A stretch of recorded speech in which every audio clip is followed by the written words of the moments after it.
Pronoia are one of the better vassals in EU5. Problem can be with inheriting them. So today I'm going to show you a strategy to inherit Pronoia every time their ruler dies, regardless of their size, regardless of whether they have legitimate successors. So in order to achieve this result, there's a few things you need to do. And if you're starting as Byzantium, there is an extra step.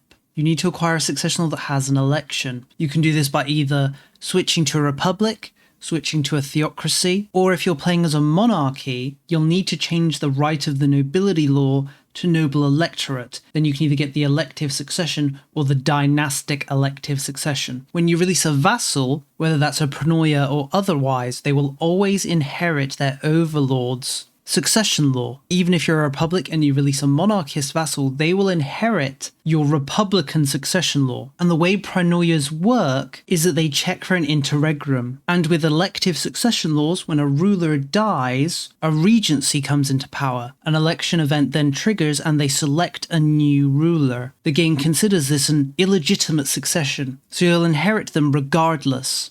The way that I like to utilize this is first that we conquer a nation, then we release them as a historical vassal. Let's say Bulgaria. We release Bulgaria, they are Pronoia. On the death of their ruler, regardless of how many children he has, regardless of how many available successors he has, we will inherit their nation, which means, as they are a historical vassal, they have cores on all of their territory. Those cores will of course become ours when we inherit them. We will also gain their treasury, as inheriting or annexing a vassal allows you to gain their treasury for your own. As I mentioned, as Byzantium itself, there are extra steps to this.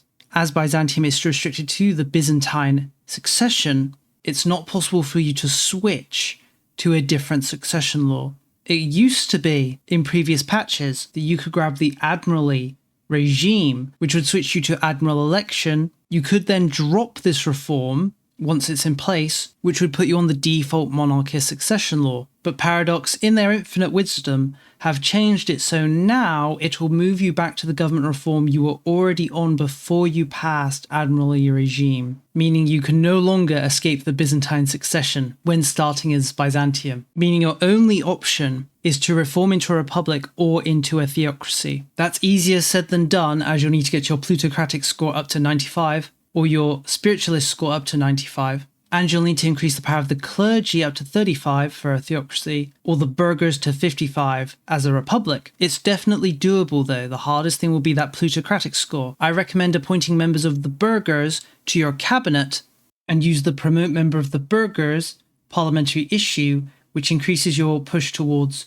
plutocracy by 0.5. for the duration of the debate, which, if you watch my Roman Republic run, was quite difficult to achieve, and I had to spend quite a long time as a monarchy before switching over to a republic. One final thing to note is, sometimes your Pronoias, in the case of a monarchy, will not be inherited on the death of their ruler. That seems to be that sometimes they will forcibly enthrone the regent who's in for a few days before they're annexed, which apparently does count as a legitimate succession. If that does happen, you don't really need to worry. It just means the Pronoia is going to be around for another generation, as it were, depending on how old the regent is when he takes the throne. If you're wondering which succession law is better between dynastic elective and just elective, personally I prefer dynastic elective because I usually like to keep my ruling family in charge. But if you want the best possible successors, elective succession is better. Do keep in mind though that the children of your current ruler do gain a bonus to their score, which makes it very hard for people that aren't your ruler's children to be in the running.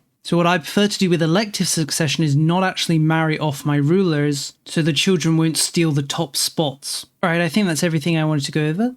I hope this video was helpful for you. Do let me know. If you have any questions, don't hesitate to ask. I'll thank you for watching, and I'll see you next time.